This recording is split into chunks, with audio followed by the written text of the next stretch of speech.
Do you feel like it's your job to fix, smooth over, or take responsibility for other people's emotions? Do you step in to solve problems that really aren't yours, even when it drains you? Now, that's not just kindness, that's called survival conditioning. Somewhere in your past, you learned that keeping the peace meant keeping yourself safe. I get it. I really do. That was a big one for me as well. But here's the hard truth. There are people who are benefiting from you remaining in that unhealthy pattern. Welcome back. I'm Dylan Moore, author, cognitive behavior specialist, and advocate for women's emotional healing. Now, let's talk about why you feel responsible for fixing everything and how to finally let go of that role. It's time to educate ourselves and to recognize this pattern and why you became the peacemaker. If you constantly put out emotional fires, you may have learned that you were the emotional buffer in your family. If there was a conflict, you stepped in to restore balance. Then you were there, you were rewarded for being mature, for selfless, meaning others were allowed to be messy or difficult or emotionally unstable. Sounds like a setup to me. Maybe you were punished for rocking the boat. Keeping things smooth was safer than standing up for yourself.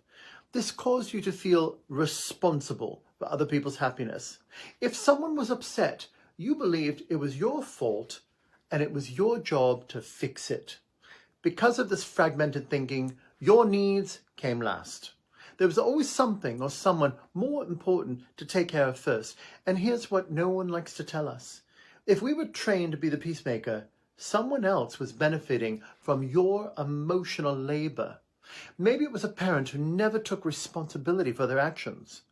Maybe it was a partner who expected you to manage their emotions. Maybe it was a friend who relied on you, giving and giving while they gave little in return. But here's the truth.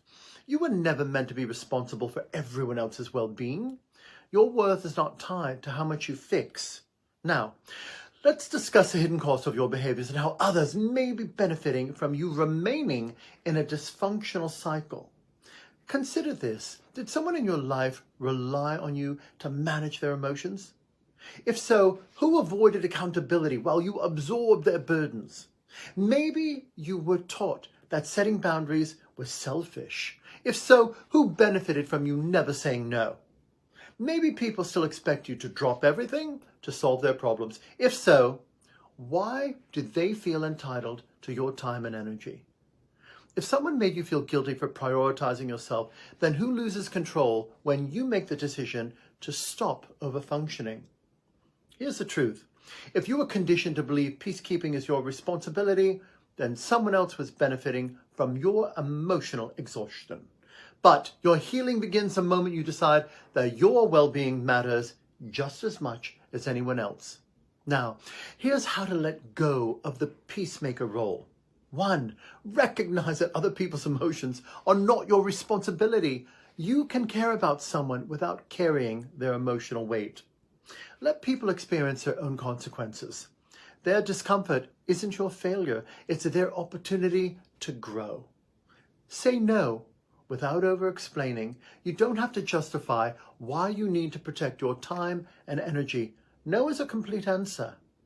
Prioritize your own peace. You deserve to feel safe, rested, and emotionally free just as much as anyone else.